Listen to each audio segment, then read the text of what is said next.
Hi everyone, this is Nibiru Watcher. It's October 31st, 2016. And as always, for the sake of my listeners who've never seen these videos before, I'm going to again show you and further explain the cloaking device or lens system and fake artificial sunlight. There are two separate. So here is the emitter light. This is the light source. It's probably a mercury lamp lighting system, but this is actual light. On the reverse side is the cooling system for this. And next, on the FAA camera, we can see it actually being used here. This can be dimmed up and dimmed down as they see fit. I believe the main purpose of this is to hide the Nibiru planet and its other planets in its orbit around Nemesis. But when it orbits around our sun, because somewhere about 2010, when this whole solar system came in, it began orbiting around its own sun and our sun. And it's been doing so ever since until it leaves, and it goes back to just orbiting around Nemesis. And the next, I'm going to show you the patent here again. I'm going to try and do it quickly. Again, here, this is the patent. The light is generated, it bounces back on the mirror, reflects back through the parabolic mirror, goes through the hole, bounces onto this spinning Fresnel lens, which is that black spot you see in the sky, and this bounces out to the Earth. This is what we see. And because the source of light is hexagonal, the sun is hexagonal, as I'll show you in the next video. And then the second part of the system is this one. Do not be confused. This system here, these lights, are lenses in space approximately, excuse me, let me show you the video here, 248 miles into space. I say that because that is the lowest flying altitude, because the lower the altitude, the smaller the lens, so they got to be practical and keep it cheap. So here we see this oscillating lens here going back and forth as the thing floats and continues. I believe these to be affixed, all attached to one another by a giant orbiting solar-powered radio telescope controlled device, which stays in orbit, not in sync with the sun like the fake sun, but in sync with the Nemesis star, which basically follows the sun, the Nemesis star, around in a slightly different orbit than the heliocentric synchronous orbit of the fake sun. So wherever this is, the Nemesis planet system is right behind it. So what you end up seeing are out of focus planets, and so this out of focus planets. So this is a fairly large craft here, and what usually is connecting this, I believe, is those strange beams of light that we see on these other channels, and I've seen it in my other videos, that are interconnecting these lights. This is somewhat flexible, floating in space. This could even be a type of smart glass also out there. Okay, so next, I want to get to the next point, is the failed chemtrail efforts to hide this incoming planet. So here, we can see these airplanes right here, frantically trying to hide this incoming system with these chemtrail clouds. And here you go. It's not working anymore. See the chemtrails in front of the planet. It's out of focus thanks to the lensing system. There's two of them. One, two. Now look at them dropping this chemtrail cloud. See, that is not contrail. It's chemtrail. See how it's just dropping out, falling? It's not even cloud-like. It's a free chemical. It just, yeah, we're not going to get all into that.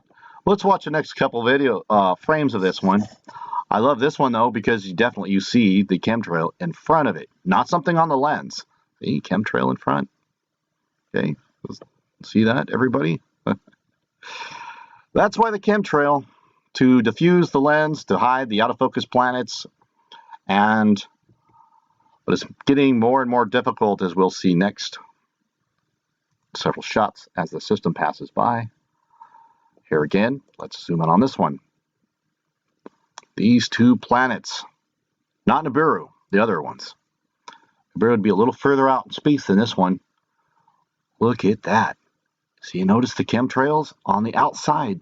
Look very careful. Not a spot on the lens. Look at the light from the sun reflecting from this thing. And what is that?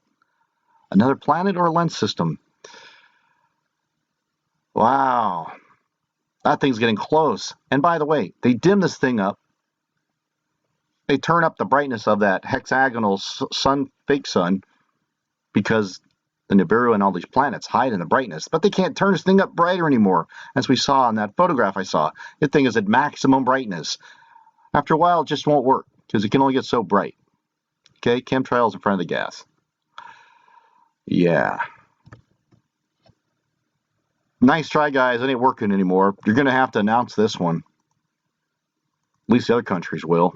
I guess we'll have an internet blackout, so we won't hear the announcement from the other countries to us. But you heard it here first. So, there they are trying to spray in front of this thing, hiding it. The reason for the chemtrail, the reason for the cloaking device. Again, I try to say that this is basically a giant floating ship controlled, I believe, by a radio satellite. Not what you saw in the movie E.T.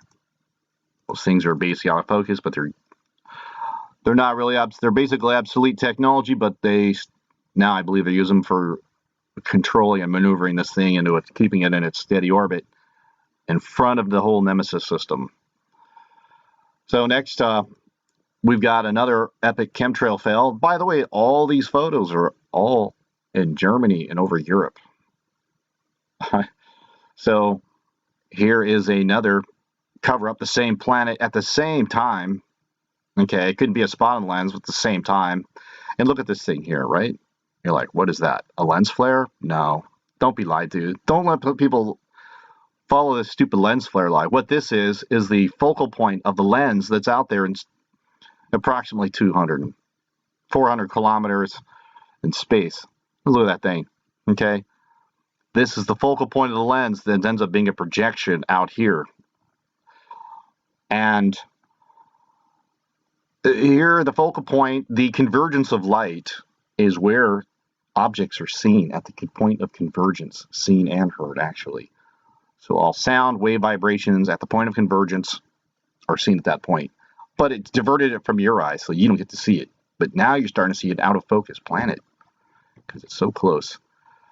And let's see these other lens convergences. See the lens converging right here, like a giant projector in space.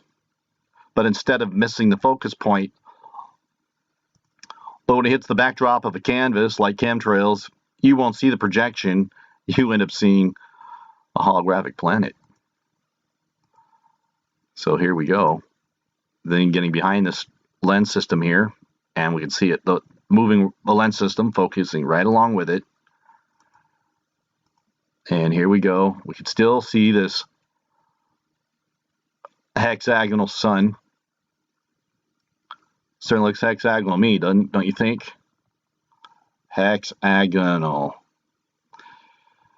It's hexagonal because the light source is hexagonal, but the sun's still there behind it. And people keep, where is the sun? It's there. It's covering it up. The second purpose why we need this artificial sun is because the Nemesis star has short-circuited the Birkeling currents. Now, two theories on this, but I believe in the electric universe. The electric universe doesn't believe in the thermonuclear reaction. It's actually being fed by Birkeling currents. Have been proved. It's been seen. I've had some other videos about Birkeling currents.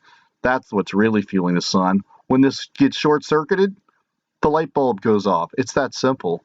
And that's thanks to the Nemesis star, so they can keep shining this in its place.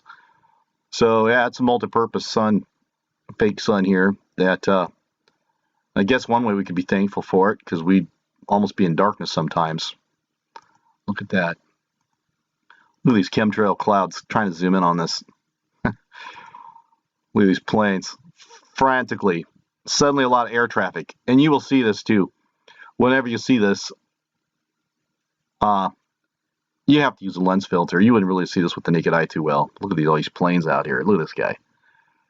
Probably AI controlled too by the quantum D-wave computer. Know exactly where to drop these clouds at, or chemtrails. Look how powdery that is. Look at the powder. Okay, you can see how the powder's dropping from that. Okay. All right. So, and next, again, you can see this out of focus thing here. Let's move on here. So here we have the same out of focus lens system here, as it's whenever you see this, you know you got the lens system in front of that. It's not always in front of the sun, but it has been lately though, because it's got to follow the nemesis star, not the sun. There's two devices. One follows the nemesis, one follows the sun. It's been seen on the SETI devices. Someone thought it was firing a weapon. It was just unfolding its solar cells. So, again, we can see this projection out of focus light, keeping it from your eyes, cloaking the planet. Bending the light around the planet does the same effect. It hides it because it takes it out of focus, point of convergence. And we get to see a classic example on this web camera. Let's go back a couple shots here. So here we can see the sun coming up over Germany at the same time all these others, and we can see the beginning of this lensing projection system with the out of focus planets behind them. So here's the same two planets projections as it projects the light around these planets, while the out of focus planets are behind it. Now someone will say, oh, the planets, if they're that close, we'd have all these gravitational issues. Yeah, well, actually we are, if you haven't been paying attention. But again, we're in the electric universe. Gravity does not exist. Electric energy is the only force. These things are like giant magnets, and like magnets, they'll always repel. They don't have an internal force. It's the still magnetic light inside, always seeking rest. But I'm not going to argue against gravity, but it is, and also objects appear closer towards the horizon anyways due to the magnetic force at the end of the Earth, the atmospheric. Just like the moon looks bigger when it's rising and looks smaller, it's the lensing effect from the horizon, from the atmosphere. Again, here's the two planets here, and then we have another planet. Same two planets with the lensing action here going on. Here we can see, look at the frantically chemtrailing this cloud with the hexagonal sun again. All at the same time. Look at that. Zoom in on this one. Pretty spectacular. Does something just not look right with that? That's because the lens is behind it. Almost creating a prism-like effect as this thing is coming through. And there it is, an out-of-focus planet. You're like, yeah, with the chemtrails in front of it, okay? So it's not something on the lens. And here we go with our hexagonal. And let's watch this thing progress. And here we have down here, not a lens flare, but the lens system, which is hiding this whole thing with the chemtrail clouds hiding this whole system. Look at, you can almost make out the Fresnel lens, which is a spin-in lens. Fresnel's kind of like something you put on to diffuse the light in all directions and spin it so that you don't see that black dot. But by the way, that black dot is only viewable when you're looking straight down the barrel of this whole system. So if you're looking sideways, you're not going to see that black dot. So let's see these. Look at these planes here. See these guys here? And when you'll notice, as soon as the sun sets, all this flight activity, they thought, if you think these are just ordinary planes, suddenly there's no more interest in flying across this path anymore. Yeah. So let's keep watching a couple more frames here. Just look at this crazy show here. This is insane. Look at these planes, how they keep flying there. And then once the chemtrail laid down the path of the chemtrail here, the wind blows it. This is a fresh chemtrail, and then it blows in the wind. It gets wider and wider. They're basically staying ahead of the system here. So you can see the sun is setting this way. They throw down these chemtrails right in front of it. The wind spreads it out and trying to keep it light diffused from you seeing this. Again, isn't it funny how you see these flight paths right in front of the sun, staying in front of the sun all day? They'll either they're laying down a track in front of it. Watch this wonderful sunset. Look at these planes just lining up this thing. And look at this again, this lens system here, taking the planet out of focus from your eyes, and you get this. This little red thing here would be the projection, and here there's the focal point where you would have seen the light. Okay, so I've got more, again, of these out of focus planets. We can watch the sunset. And look at that. Okay, see the shadow of the hidden planet here, right there. There we go. This is all happening out of focus. Chemtrails in front of it, not a spot on the lens. Can't explain that one except that it is a planet. It's electrically charged, magnetically held away from the Earth, not from colliding it. It's magnetics, it's electric system. It's an electric universe, people. We've been lied to. Time to get unbrainwashed. Look at that. That's pretty stunning. Next, we got some more pictures. I'm going to try and go through this a little faster here. You can see the chemtrail clouds and the out of focus lens system here. You got to see this one. All right, see how the lens is in focus with this alignment right here. And then we get this projected light system here. You can't call that a lens flare, people. That is not a classic lens flare with any camera. Go do this in front of a normal light. You people who are debunking this stuff, shame on you. Your blood, the blood of the people of this earth that you're trying to help deceive that this is not income system. Shame. So, again, we can see the chemtrail clouds heavily going cross pattern over the system, covering up this incoming system. Look how bright that is. And pretty soon, and look again, look at even make the bright, look at there's you go, hexagonal sun. Okay, hexagonal. Heck, it could even be a cube, right? If we're looking at it at a certain angle. But yep, hexagonal sun, clear as day. Clear as day, they're chemtrailing it too. How could you debunk that? Look at these planes nailing this thing. And look at this, how it goes behind the light, still in alignment with this projected lens system. Yep. And next, let's see if I can. Okay, never mind that one. Again, a huge hexagonal sun here.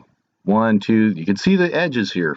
How do you explain that? Well, that's because the source of light is hexagonal. Plain and simple. Again, we're seeing this projection here. Look at that multicolored light, red and green. Why green? Well, some speculate that looks like the surface of Nibiru itself. But, or one of the planets. That's what I think. Look at that thing. A projected light. So, isn't it funny that we have the same, and it isn't always this way. It hasn't always been like this. Go back in the history, we're not going to always see this strange rings of light with a Fresnel lens in front of it. Hasn't. Again, here's another hexagonal sunshot with the 6 rays of light coming off this thing. And again, this distinct, we're seeing this everywhere. Again, that's the focal point of this lens system, deflecting the planet from your eyes. That's all they got to do.